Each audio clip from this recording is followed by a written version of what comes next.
Okay, everyone, welcome to an episode of On the Wrist from Off the Cuff to have another cool review for you guys from the brand Benrus. A little about them: they were originally founded back in 1921, and they're a heritage revival brand best known for their legendary military issue wristwatches.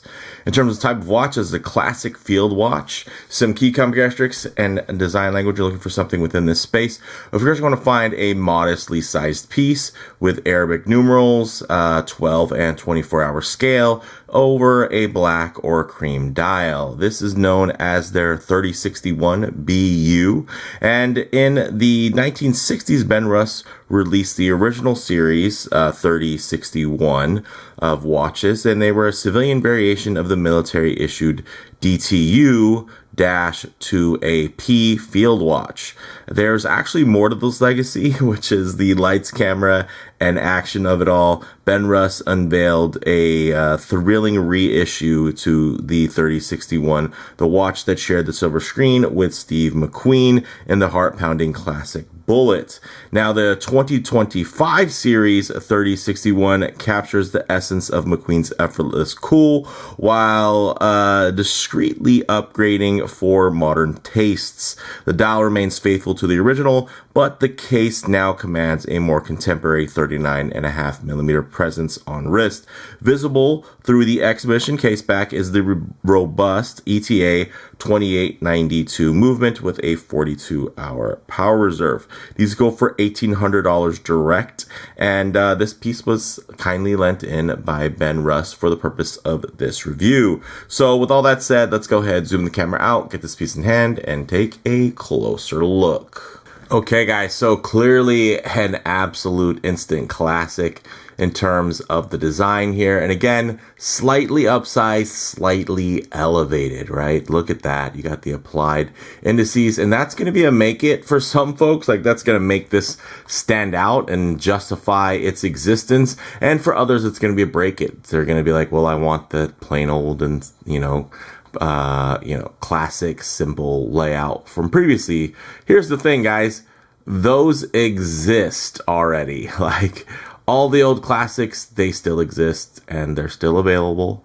This is something new. It's a new, fresh spin, and you guys can see it is executed to a very high level here, guys. Ooh, nice, beautifully thin movement, and yeah, I gotta say, this elevated take for me is a real standout, just because exactly that. It stands out. It is something different. They're taking this, very function forward design aesthetic and really elevating it to feel, more expensive, more detailed, more purposeful. Now, at $1,800, that is not cheap, don't get me wrong, but it is a Swiss-made watch with a beautiful, and at this point, semi-rare Swiss-made movement that is quite thin. Now, dimensions-wise, I personally am more in the camp of 38.5. Like, that's my sweet spot. 39, of course, is great. 38 is great. So is 40. 41, right? All the way up to, there are some great 42mm watches as well. But for me, for this design and this style, I'm more of the camp who would think that a watch that is going to be like a 38.5 would be more appropriate. But I do understand that with all of the extra details that are put into here, whether it be that dial with the sunray finish, the applied indices, it just, you wouldn't want this to feel cluttered, so you do have to have a certain level of spacing. And I think the spacing here is quite perfect. So if you can get used to the size, which isn't even that big, guys, 39.5mm, it's just, just under 40. And plenty of people might be wishing that this was a 40 or a 41. So again, I can't nitpick there, but it's just my own personal inclinations for a watch like this. I envision it being a 38.5. Now, 39.5 in diameter, 10.8 millimeters thin, and yes, that is with that beautiful box dome sapphire. You're also going to get 47 millimeters lug to lug, which is nice and manageable for many wrists. Back to that box shaped sapphire, it does have an inner AR coating. You also are getting a screw down crown, which is quite nice, and it is not signed, but it's still quite nice. And again, screw down crown, and then this nice kind of old school onion styling as well in terms of that grip. Now on the back here, it is a display back, and it does let you see that very nice ETA 2892, which has been modified to not have a ghost crown position, which is nice. So it's just going to be, when you pull it out, it hacks. You're not going to have to cycle through any empty, pieces essentially that are going to be tied to a ghost date that is no longer there. So there's no date, and this has been modified to function like a no date movement. It has a 42-hour power reserve and beats at 4 hertz or 28,800 vibrations per hour in terms of the beat rate. Now in terms of the dial, guys, black Sunray dial with applied indices. You're getting polished hands, Superluminova BGW9, 10 atmospheres or 100 meters of water resistance, which is great, 20 millimeter lug width, and then you do have this pretty standard 2-piece leather strap that's not tapering, and it does have a nicely milled and signed tang buckle, of course more so in the matted finishing there, which doesn't necessarily go great with this. It doesn't clash as bad as you might think, and honestly, when you're wearing the watch, of course, it's not like you're ever really going to see both pieces at the same time unless you're at this angle, right? If you're wearing it, it doesn't really matter. And I will say that this, with that 20 millimeter lug width on here, I can think of tons of awesome straps that would really, really elevate this piece. It's just that good. I mean, the finishing here, guys, I mean, this is like a press loaner that goes around, so I'm just gonna give it a quick little wipe. It's not in, pristine, perfect condition, but it holds up. Let's take a look here. Look at how sharp and well defined the transitions are on these corners. Not sharp to the touch, but definitely sharp to the eye. Very crisp, very, very well executed. So I do appreciate that. Now, with that said, let's actually get this on the wrist and see how it wears. Okay, guys, as you can see on my 7.5-inch wrist, I think this wears really, really well.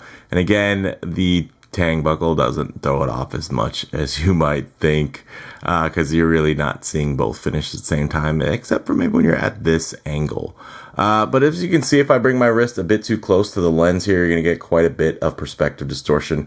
It's just going to make the watch seem a lot larger than it actually is. So all I like to do is keep my wrist nice and low, and then just tighten up the frame here so that you guys can get still a detailed look, but just add a bit of a true aspect ratio as to how this may lay on your own wrist. And you can see beautifully thin, wonderful organic lines that slope and drape down to hug the wrist. And now, while this isn't the most overly designed strap option ever, I will say a nice stepped pilot style strap would look fantastic on here, or a hybrid style strap where you're going to have a textile upper with a rubber liner. Those are with just a lot of cool options that could easily be applied to this, thanks to that 20 millimeter lug width, guys. So again, I know if you're going to be paying for a watch, it's $1,800. You don't necessarily want to buy it and think of the strap as disposable, but I will say you can really elevate this piece just with a strap upgrade. So with that said, let's get it off the wrist, set up for some Lume shots, low light transition, and closing thoughts. Okay, let's go ahead and hit the lights here. Hey, check that Lume out. Very, very strong. And of course, one of the benefits of the applied indices is going to be the thicker application of that BGW9 Lume. Now, one thing I do like to work in is going to be a bit of a low light transition, because you're always going to be out in the middle of a field enjoying direct sunlight. A lot of times you're going to find yourself coming out of buildings, walking underneath overhangs, or just hanging out underneath the shade of a tree. So it's nice to see what these colors, textures, and finishes render like in less than optimal lighting. As you guys can see, this is going to render like a black dial in a lot of situations. And then you kind of get that little refined burst of sun ray, giving you just a little shot of anthracite gray. Very, very cool, and I think really well balanced. I especially enjoy the fact that, of course, although they did do the applied indices for the hour markers, that for the 12-hour scale, the 24-hour scale still remains in kind of that old school print, which contrasts really beautifully against this dial. Even, of course, if I was trying to like wash out the dial a bit, like maybe this angle, it's still remaining very legible thanks to the applied indices. So very, very cool. I mean, again, guys, this is just one of those things where I can appreciate the juxtaposition of the functionality becoming the style, becoming the form factor, and then them actually elevating that, to a new level, which I think is very cool. So, with that said, guys, on the wrist, classic feel and wear. That does feel full size without approaching oversized. So I know not everybody's thrilled about these 30. I'm one of them. I'm not huge on 36 millimeters. I'm not huge on stuff that's below 38 millimeters. So I'm one of you if you're here rejoicing for the fact that this is a 39 and a half. Of course, it's a little bit larger than what I would consider my sweet spot for a watch like this, but the 39 and a half is, I would much rather wear this versus a 36 with some 18 millimeter lug width that's going to feel just overly small when outside of the most accommodating circumstances, like wearing a long sleeve or something like that, right? And if you're going to try to wear it as a dress watch, you could probably get better dress watches than this. I like that this has that everyday versatility and capability. Now, in terms of model variants, check their site links for current options and availability. They do have kind of this creamy dial on a beads of rice bracelet, which looks awesome.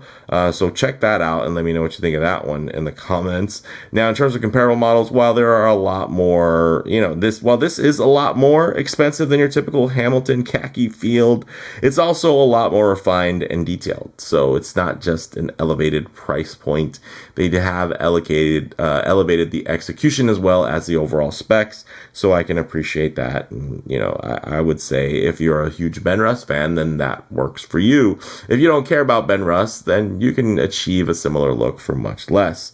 Now, in terms of the bottom line here, guys, while not for everyone, I think there's definitely a large market for those who want an elevated experience without paying, full-on luxury piece prices from a brand with genuine heritage and objectively well-executed specifications. So yeah, I think this is one where, for what it is, some people will say I would never pay this much for a simple 3-hand field watch without even having a date. But at the same time, there's plenty of people who would say, man, when I'm looking for a simple 3-hand field watch without a date, I'm looking for something that elevates itself, that stands out, that does something a little bit different. I'm on the search. This could be what they're on the search for. So let me know what you all think down in the comments below. If you like the video, please like, and if you're not already, please subscribe for more content just like this. Thanks, guys.